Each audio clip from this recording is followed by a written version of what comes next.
வணக்கம். காஞ்சிபுரம் பட்டு சேலையில் பார்டரில் மயில் புட்டா எப்படி வாங்குறதுன்றத லாஸ்ட் வீடியோவில் பார்த்தோம். இப்போ அந்த சேலை முழுமையாக முடிஞ்சிருக்கு. அந்த சேலையை எப்படி கட் பண்ணி எப்படி மடிக்கிறோன்றதை இப்போ பார்க்கலாம்.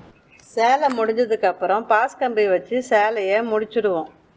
தறியில் சேலை முடிஞ்சதுக்கப்புறம் 1 மணி நேரம் படிய வைப்போம். அதுக்கப்புறம் சேலையை தறியிலிருந்து அறுத்தெடுத்து தொங்கல் பக்கம் சுங்கு போடுவோம். படைமரத்தை தறியிலிருந்து எடுத்து சேலையை முந்தானி பக்கம் அறுத்து எடுத்து இந்த பக்கமும் சுங்கு போடுவோம். சுங்கு போட்ட பிறகு ஒரு வாட்டி செக் பண்ணுவோம். செக் பண்ணதுக்கப்புறம் சேலையை மடித்து கட்டு போடுவோம். சேலை உற்பத்தி பண்ணுறதுக்கு 3 நாள் 4 நாளில் நெச்சினாலும் அதுக்கு நிறைய இடையூறுகள் கஷ்டங்கள் இருக்குது. நிறைய சேலையில் நிறைய இழப்புக்கு வரும்.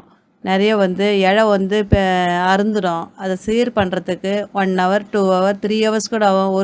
ஒரு நாள் கூட ஆகும். ஒரு நாள் முழுவதும் கூட ஆகும். 2 கைகளும் 2 கால்களும் முழு மூச்சாக கவனித்து செஞ்சால் தான் ஒரு சேலையை முழுமையாக நம்மளால் உற்பத்தி செஞ்சு கொடுக்க முடியும். கைத்தறி சேலை முழுமையாக முடிஞ்சிருச்சு. இது கஸ்டமருக்கு டெலிவரி பண்ண போகிறோம்.